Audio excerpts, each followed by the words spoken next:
Welcome inside episode 711 of the Locked On Senators podcast. I'm Ross Levitan on the outskirts of enemy territory in Winnipeg, Manitoba. Alongside Brandon Piller up in the Blue Mountains, the Ottawa Senators are in Arizona getting ready for tomorrow's game against the Coyotes. We've got a full preview of that one. And it's a Wednesday, so we got a SensCentral Citizen. Today, it's Chris Tremblay.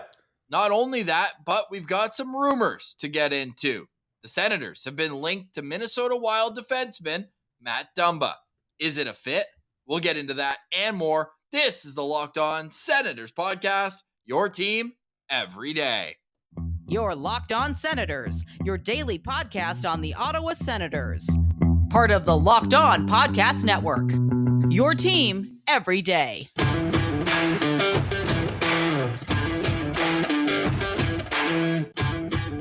I'm Jake Sanderson, and you're listening to Locked On Senators podcast. I'm Tim Stützle, and you're listening to the Locked On Senators podcast. Thank you for making Locked On Senators your first listen on this Wednesday, January 11th. The show is free and available on all platforms, including on YouTube, where the best way you can help the show grow is to like every video by clicking the thumbs up and subscribing to the Locked On Senators channel. We're going to do some great giveaways once we get to the 5,000 subscriber threshold. We're on our way. But for now, Pilsy, we will focus on the rumor mill because TSN reported last night that Matt Dumba is being linked not only to the Ottawa Senators, but to the Edmonton Oilers as well. My first question for you, is Matt Dumba a fit for the Sens? To answer your question, I don't think he's a fit for the Sens. I think maybe an earlier version of Matt Dumba could have been a fit. I know he was a guy, Ross, that 3 years ago you really liked and thought, hey, maybe this is someone the Ottawa Senators could look at since he has some term. But just from talking with our buddy Seth Tupal over at Locked On Wild, if you guys aren't following him already, go do that, as he does an amazing job covering that fun team. But he told us, like, the Wild fans are kind of done with Dumba. Dumba's playing mostly third pair minutes. Like, he is not what he used to be. He's more just like a physical guy now that doesn't really have a whole lot of offensive touch anymore. So I don't know if he would be the fit, especially he's only got 1 year left on this deal. He does have a no trade clause where he can pick 10 teams that he cannot get traded to. Not sure if Ottawa would be on that list or not. Who knows? But I just think the Ottawa Senators need to find someone. I've said it a bunch of times, but Dylan DeMello is literally the guy. Like that would be my number one guy. A guy in his price range that just plays a smart, responsible, reliable game. That's the kind of guy they need. I don't think they need a top pair defenseman. I think they just need a top four guy that can play either with Sanderson or Chabot. But a guy who's got good reputation. Like John Marino would have been perfect in the summer. Mackenzie That's the guy. I wanted John Marino so bad. I thought the Ottawa Senators could have put up a similar package to acquire him. Yeah, it's really unfortunate. And when we get to the Arizona Coyotes, there's a couple defensemen there that could be of interest. But Matt Dumba is in the final year of his contract. You mentioned the no move clause. That will limit somewhat his suitors. Now he's an Alberta guy, so could Edmonton be a fit? I think that would make more sense than Ottawa, because at least they could be in the market for a rental. Whereas for Ottawa, it would make absolutely no sense to give up assets to bring in a guy who's on the final year of his deal. I get that he's 29 years old, but the results just aren't there like they were in his early 20s. Matt Dumba put up 50 points as a 23-year-old defenseman. The future was so bright. He smoked guys. He was one of the hardest open ice hitters in the National Hockey League. But now it seems like he's more of a liability in his own end. And not only that, he has one of the worst penalty differentials in the entire National Hockey League, a minus 13 penalty differential. He's drawn 6 penalties and taken 19 minors. He has 54 penalty minutes in 40 games, only 11 points during that stretch. So he just seems like a more expensive Travis Hamonic, really. Yeah, and that's the thing. Like, you can't, if you're the Ottawa Senators, you can't be overpaying for guys on their decline. Like, you just can't do that. And it seems like the Ottawa Senators have done that for every single defenseman they've acquired other than Artem Zub and guys they've drafted. Like, every other guy for the last 4 years has been someone who maybe 3 years ago you're like, yeah, that's a nice name, he could fit, but they're on the decline. And you can't keep doing that. They need to find someone that can fit with this core for a long time. It can't just be a plug and play guy. And I don't know if they're in a position to even be trying to do that, Ross. Like, I think this year, unless you're going to get a guy with term that you're thinking more about next year and the year after as him being part of the plan, I don't think they need to be moving assets. I think what I'm worried is going on, Ross, is I don't know how serious this Dumba trade talk is, because remember Dorion was rumored to be looking for Seth Jones. Like, I think Dorion literally is just getting information on any available defenseman, even defensemen that aren't available. And I'm worried he's maybe trying to do a save my job type of move, because new ownership's coming in. If they see Dorion spent all this money in the offseason and this team didn't make the playoffs, they're going to be a little antsy to see, is his plan actually going to work going forward, or are we just spending way too much money and not getting results? So I'm worried this might be a thing where Dorion's saying, hey, I need to show new ownership, potential new ownership, that I can get it done. I can build a team that can make playoffs. So I hope that's not the case, because the Senators are not in a position to make a rash decision here. Darren Dreger saying the price would be high. Minnesota, of course, in a playoff hunt themselves, and depth on defense is always important, even though Minnesota has 13 million right now in dead money with the Parise and Suter buyouts. The 6 million off the books from Dumba could help them go get out and get a top 6 centerman, because right now they're rolling with Frederick Goudreau and Sam Steele as their top 2 centermen. So I understand from Minnesota's angle of why they would want to move on from Dumba, beyond the fact that his role has diminished, even though he's still a great leader, wears a letter for that team, and has had moments, of course, in the past. It just feels like you're buying at the absolute lowest point. I think when Matt Dumba became initially in the rumor mill, once we knew these buyouts were coming, because like they had the 2 years of grace, and now they're paying for it in that dead cap money, I was like, oh, I'd love Matt Dumba. But it just seems at this stage in his career, needing a new contract, it just doesn't make any sense for the Ottawa Senators to get in on this train. That's not to say I don't respect Dorion for continually trying to find a defenseman. Like, you knew that they were literally asking about anyone when they brought up Seth Jones' name from Chicago, a guy who's making $9.5 million for the next 6 years. They asked about Erik Karlsson. There were those rumors earlier this year. Like, he is trying to turn over every leaf, but this is not the one that you're going to get the fans' approval, at least right away. Could he be a fit? Maybe, but I don't see it, especially unless his next contract is going to be a huge down pay from what he's making now, which at 29 years old, I think his like rapport with the NHL will allow it to still make a decent amount of money. Well, and Ross, he's going to be 29 years old and a UFA. This is your last time to make a big splash and get one last big contract if you're Matt Dumba. So I think he's going to be doing whatever it takes to get another big contract. I don't think he's going to be looking to take a discount. Any other names you want to throw out there, or are you just circling the wagons with what we have right now?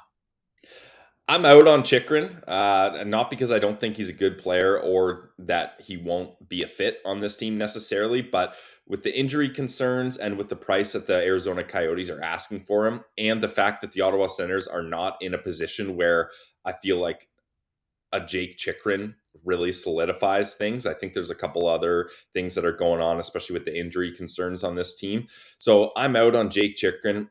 I honestly think, yeah, you need a number 4 veteran defenseman that's not in his mid to late 30s. Someone like Dumba on paper seems like a good idea. It's just, I don't think it's going to work, because with how much guys they have locked up and the salary that's going to be committed to Alex DeBrincat in his next contract, you can't afford a top pair defenseman. It's just not going to work, unfortunately, especially once you figure out what's going on with your goaltender. So I'm okay standing pat on the defenseman this year, because I really do think JBD should get a better chance here. And I think if he gets some good experience in the NHL this season, he could be ready for an everyday role in the NHL next year. So I think you maybe just stick what you got, and hopefully internally you find a solution here.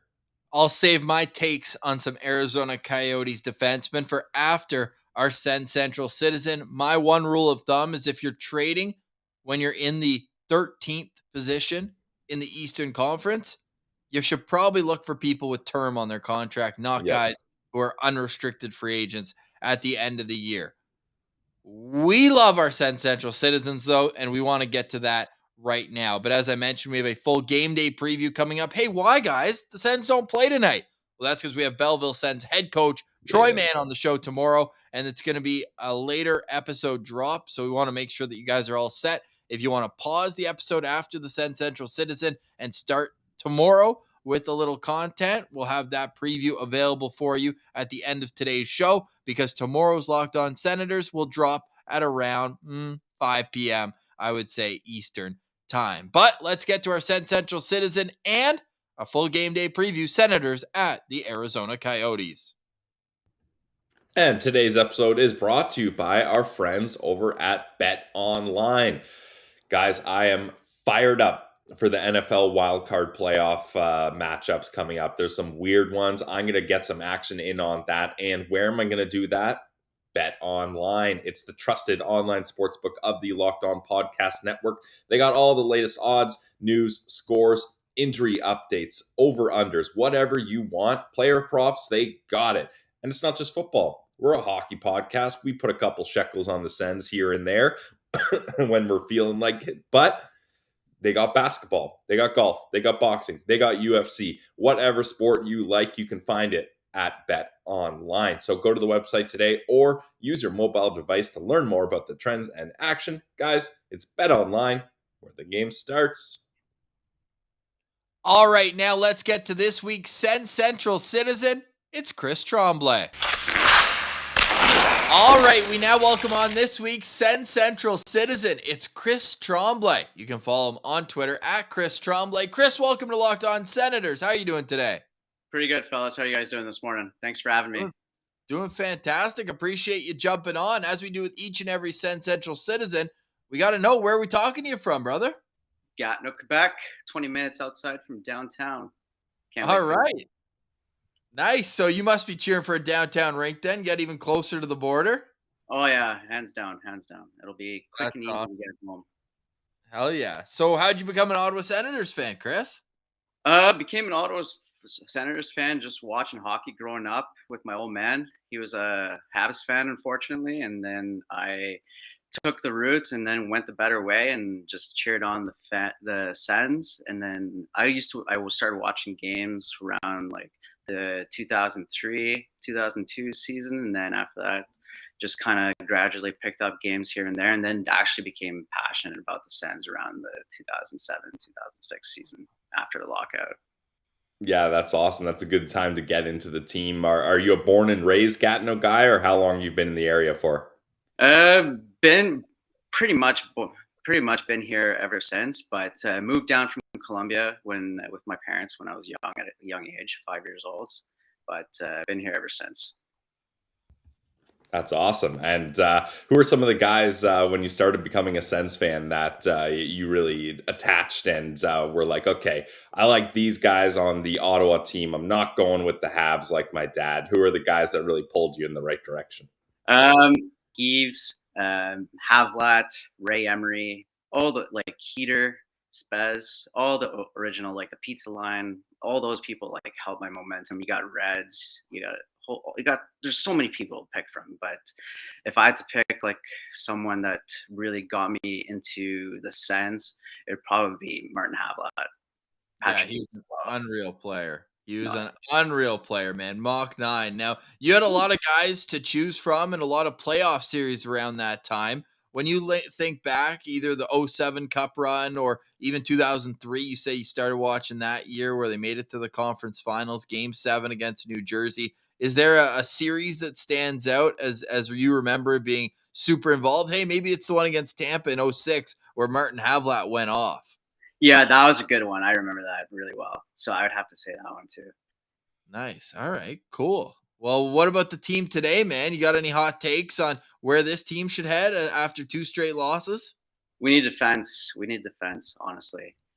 There's like if you look down the pipeline, there's a lot. Like if they're with injuries and stuff like that, I know Zub's back and stuff like that. So if we're looking down the pipeline, there's quite a good prospects that we'd probably pick from. Like I know there's like Donovan that he could probably like. I don't know if he's fully developed to come up and play a couple games, maybe at the end of the season or something like that. But he's someone that I would like to come up and maybe try and like play a couple games or something like that. Or even maybe like Larson. Larson, I know he's played one game with the Sens. Yep.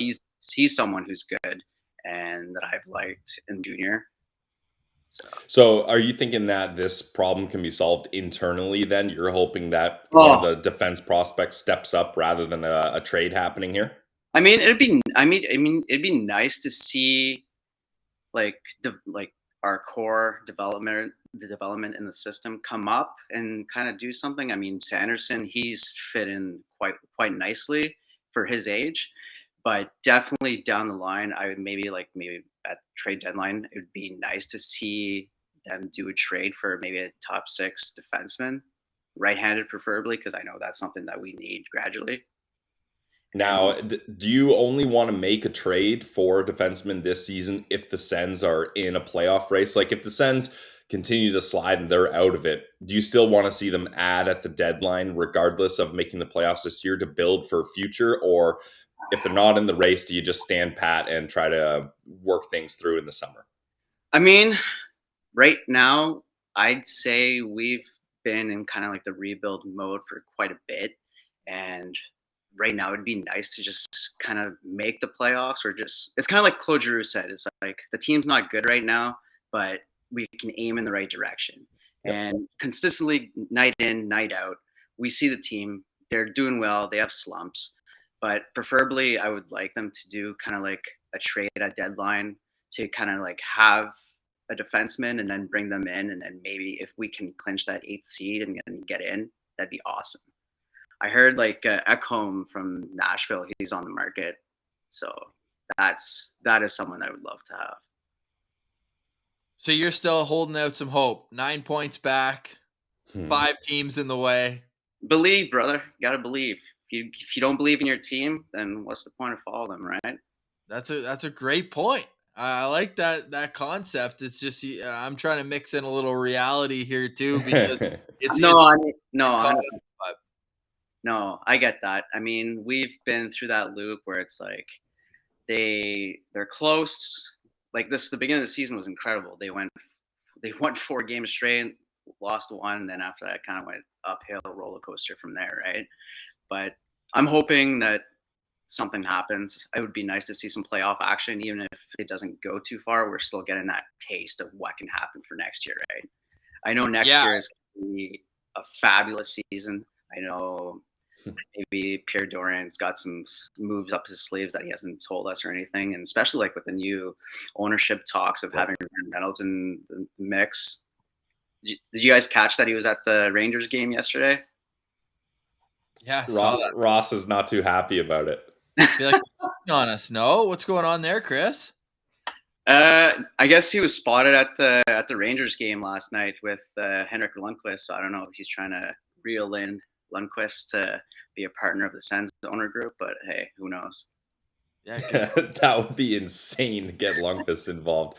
I think I'm not that upset about it because right now Ryan Reynolds and the Sens, they're in a seeing each other phase, right? They're not exclusively dating or anything. There's been no contract, no official thing. So he can go see a Rangers game with Henrik Lundqvist. He can go to a Canucks game. He can go check things out. But as long as he knows, as soon as that team is properly, that everything comes together for them to be sold, once he's in Ottawa and once he's a part of the Sens ownership group, I think he's going to remain loyal. So I'm not too worried about it. We're saving up for a ring right now is what we're doing. Yeah, exactly.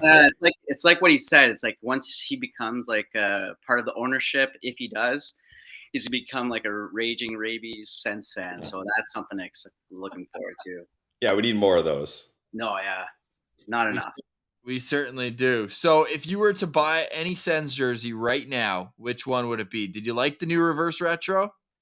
Honestly, I have 2 black jerseys, and they look the same, honestly, with just that red swoosh on it. But the more I look at them, the more I see them play, I'm like kind of enticed on getting the reverse retro, even though I already got 2 black ones. I got a Claude Giroux jersey and Nice. I have a Thomas Chabot jersey, right? So if I were to get Okay. another one, it would probably be maybe a Zub jersey or Jake Sanderson. I was going to say you got to get Brady, have the whole leadership group there, Giroux, Chabot, and Brady.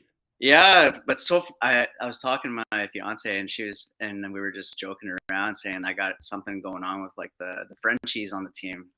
Fair. No doubt. So maybe a Mathieu Joseph jersey in your future. Oh, I mean, he's here, 4 years, right? 4 years. Yeah. Yeah. He is good, solid pickup. I like them. He's been kind of quiet as of late, but He's been injured for a while, unfortunately. But or maybe a Derek Brassard jersey, huh? and Brassard, that's someone I really enjoyed, and I was really happy when they got back. Like he was classic when we had that playoff. Yeah. There you Oh, go. he was awesome, man. So you talk about the decor needing to improve. Do you think that there's room for improvement with the guys who are already here? Where are you at with Thomas Chabot playing 27 minutes a night? I mean, the way I see it, it's kind of like anyone else, wear and tear. The more you use that one player for 30 minutes or 27 minutes a night, it's going to take a hold on him. You can't expect one guy to carry the back end, right? So it would be nice to split that between other defensemen, like Jake Sanderson. I know he carried quite a bit of it. He played like 22 minutes or something like that. And he's been good, but you gotta spread out the defensive like times for the players for the D. And you can't For one player like that to take all the load, right? That's the thing. I think Sanderson is gonna continue to get more ice time, and we're gonna see more a situation where the Sens have 2 top defensemen rather than Chabot number 1, Guy Sanderson number 2. So I think that's going to be interesting. I got a 2-part question for you here, Chris. Yeah. First, what was your confidence level in the goaltending tandem of Talbot and Forsberg at the start of the season? How were you feeling? At the start of the season, Yeah. It was really good. Nice to see Forsy go for it. But during the off season, when I saw that we signed Talbot, I was like, "Oh, nice! He had such a great season with Minnesota," and I was hoping that he was going to get the start. But Forsy got the start, and then it was kind of one of those things. It's like when one does poorly, the other one's going to have to show up, and that's been kind of the thing, right? Where one has done well and the other one hasn't. Like Forsy got pulled the other game, right? And then Talbot came in, he played stellar. But unfortunately, we ended up losing that game. But I feel that Talbot's the better goalie. So what's your confidence level now on this tandem? Like if they were to re-sign Talbot and next year you're going in Talbot, Forsberg as your duo again, you feeling like that's good enough to get into the playoffs, or it's a little shaky? It's a little shaky. Yes, it's a little shaky. I mean, I love Talbot. I would have to see Talbot play more games than Forsy just to see how it goes. Because I don't think we've seen like a solid run of like Talbot playing like a bunch of games and then Forsy coming in. So this off season we got Talbot, right? So that's been good so far. As for my liking, he's let in a couple like fluke goals, but other than that. My confidence going into next season is that if Forsy is able to stay healthy, it's good to have that healthy competitorship in the locker room, right? And Talbot's even said like he's enjoyed like battling it out, and he's here to prove that he's a number 1 goalie, and that's what I hope to see from him. So we'll see what goes down the line. Yeah, I like that. So, Chris, I need to ask you, because you mentioned sneaking into the 8th seed. Map it out for me. How are the Ottawa Senators potentially, maybe, going to make the playoffs this year? Oof, upset. I would say if they make it, it would probably be beating those teams ahead of them. And maybe like getting a point or 2 or just making it happen somehow. And working up some kind of sense of magic. I like that. Magic is where I would probably lean here too. Pills, you got any last questions for Chris? Everyone, by the way, go make sure you're following Chris on Twitter at Chris Tremblay. Pills? Last question for me is, when is the next Sens game you're hoping to attend? You got one, you got tickets already, or you got one circled on the calendar? How are we feeling about going to a game? Because I know, I think Sens fans in the area have been a little discouraged after the last couple games. So hopefully you're still got a couple games tagged to go to here. The last game I went to was actually against Buffalo with my father-in-law, who's a Leafs fan, that I actually Okay, into a Sens fan that night. And then nice. that was the last game I attended. But as of now, there's no window to go to another game, as of I know, until something interesting happens. Maybe I might try to go to Chris Neal's thing.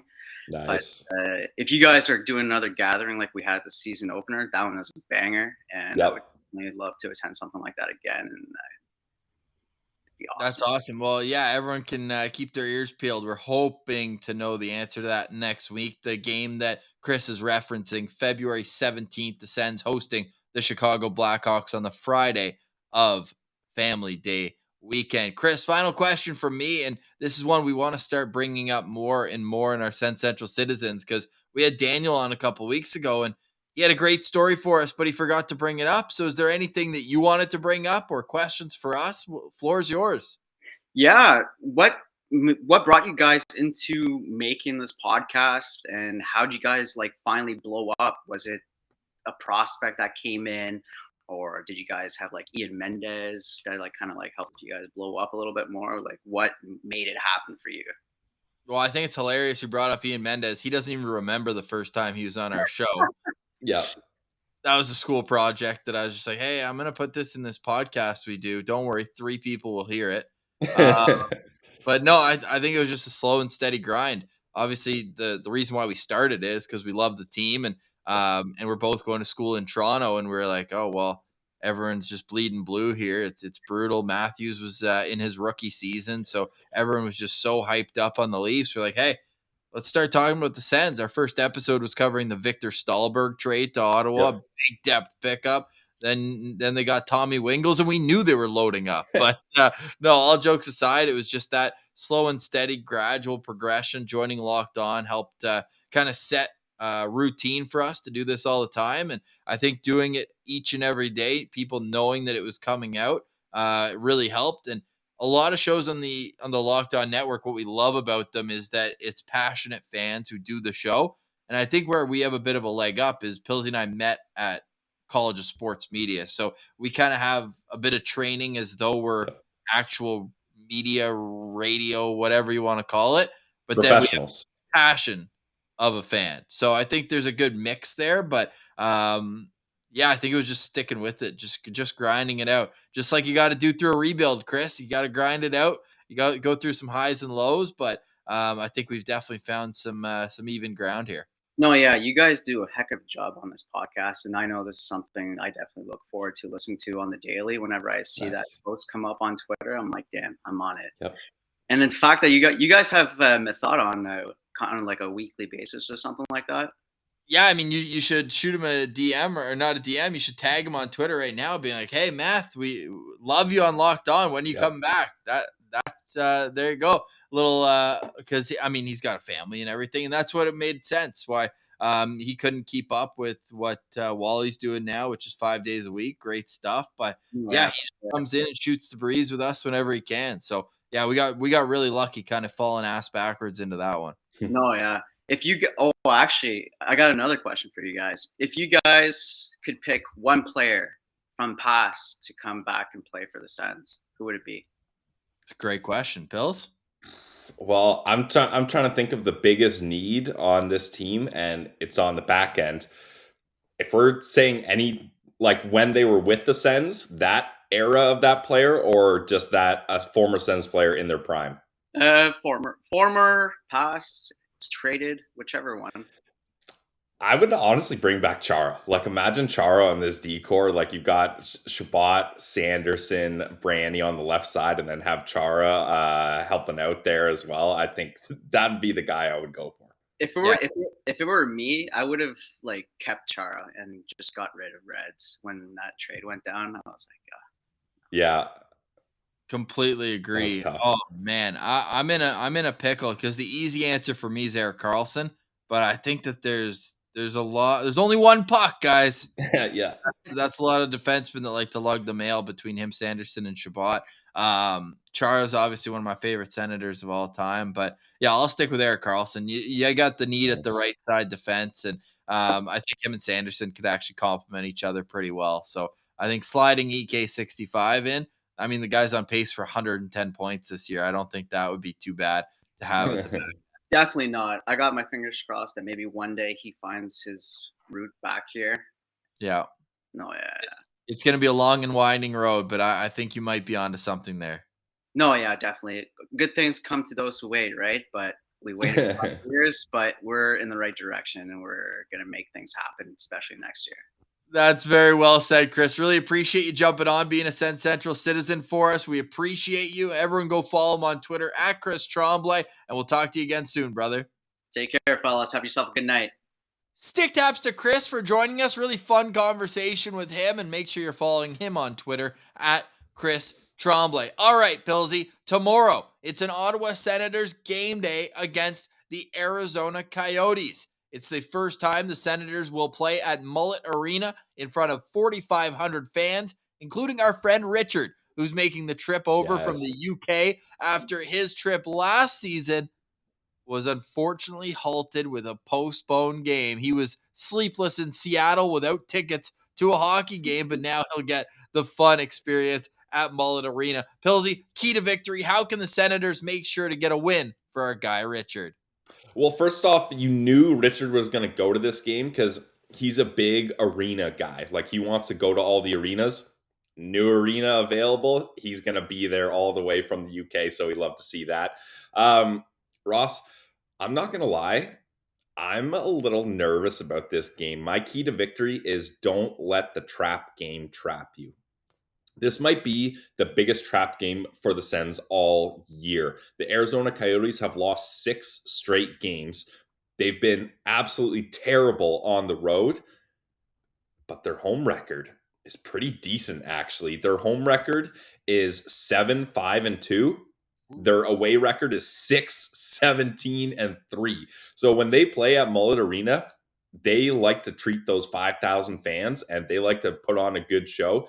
And the Arizona Coyotes have given the Sens trouble in the past. Like last year's 2 games against the Coyotes were absolute barn burners. So all I'm going to say is do not play to the level of your competition. Don't treat this as we're at a college arena. We're going to hang out on campus. A lot of the guys are college age guys on the Sens.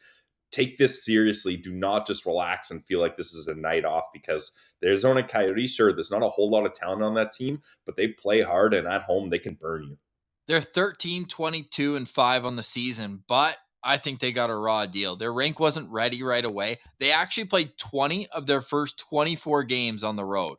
Yeah. That's going to be tough for anybody. They went 7-13-4 over that stretch, but you mentioned it. At home, a lot better. Now, they are coming off back-to-back home losses to Pittsburgh and San Jose, but earlier this year, they've beaten Colorado at home. They've beaten Toronto. They've beaten Boston at home, and even the Philadelphia Flyers in overtime. But still, that Boston one kind of stands out. That was a last-second win, if I'm not mistaken. Yep, 14 seconds left. Lawson Krause had the game winner in that one. And Lawson Krause is my lookout player because the 11th overall pick in the 2015 draft, he was a guy that if he fell to 18, I would have been all over it for the Ottawa Senators. They end up taking Thomas Chabot, and that's why I'm not a scout, and they are. Although he did go earlier. And, I mean, it took him a while to get up to speed. Didn't really he was drafted by Florida, never ended up playing for them, goes to Arizona, and is just brutal right off the bat. But I really think he's starting to build on something.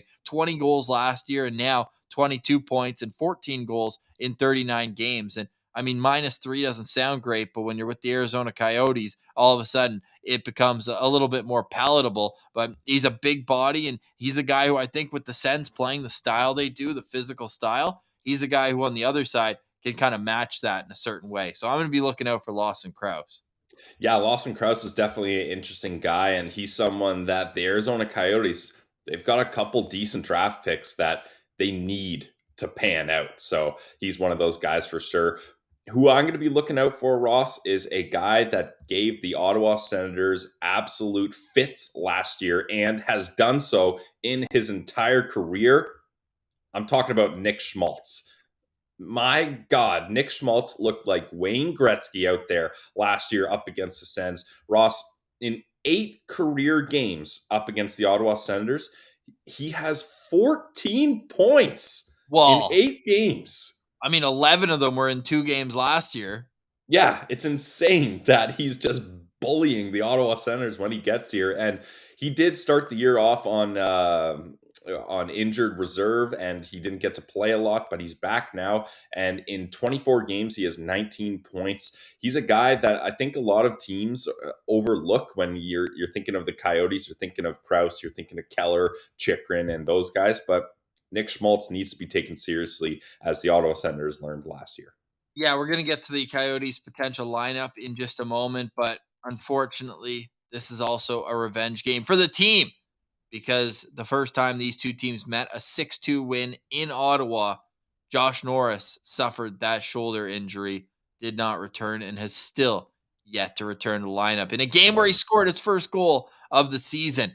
And that was a win that saw 3 third-period goals, Pills. It was a tight game, 3-2 Ottawa going into the third period. Kastelic, Mott, then Brady Tkachuk, all making sure it was a 6-2 win for Ottawa. But now going back to Arizona, where guess what? The last time the Sens allowed 8 goals in a game before the Seattle one was last year in Arizona, the Matt Murray special. Yep. How are the Arizona Coyotes going to line up in this game? We believe that they're going to go 11-7. Shout out Guy Boucher, as JJ Moser is a left defenseman, but is lined up on daily faceoff at least as a fourth line left wing.